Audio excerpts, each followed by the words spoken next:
The Houston Rockets played an uneven game against the Utah Jazz today, but they used a tremendous first half of peak Rockets basketball to build a 25-point halftime lead, and James Harden scored 41 points to lead Houston to a 110-96 win in Game 1 of their second-round series with Utah. The Rockets came out in the first half on fire, shooting 54% from the field and 10-16 from three before the break, and both Harden and Chris Paul were in complete control of the game. Paul, who finished with 17 points, 4 rebounds, 6 assists and 4 steals, scored 14 of his points in the first half, and the Beard racked up 20 of his points before intermission. But what was really notable in setting the tone in the first half was how tight the Houston defense played. The Rockets held the Jazz to just 35% shooting and just 39 first-half points. It was a different story after the break, however. The Rockets' offense bogged down into some sluggish sequences, but what was most detrimental was that the defense continually broke down and allowed free layups. The Jazz actually ended up outshooting the Rockets 49% to 45% for the game despite their miserable percentage in the first half. In fact, the Rockets allowed Utah to get as close as 11 points in the fourth quarter following a huge 17-3 Jazz run, but Harden scored 8 points over a 2-minute span mid-quarter to regain control of the momentum and allow the Rockets to close out the win.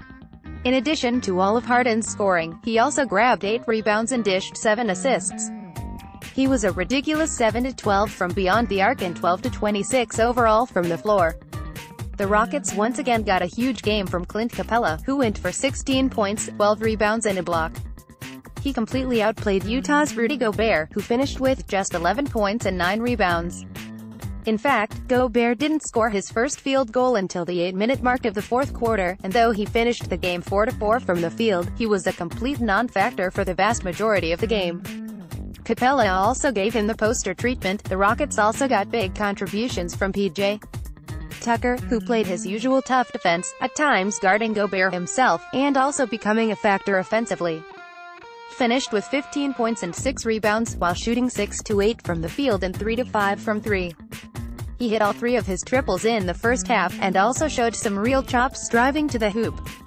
As for the Jazz, they were led by Jay Crowder, who provided a major spark off the bench by scoring 21 points and knocking down 5 threes. At times, he looked like the best player on Utah. They also got 21 from Donovan Mitchell, though he was just 1-7 from deep and tweaked an ankle late in the game stepping on Eric Gordon's foot. Joe Ingles also pitched in 15.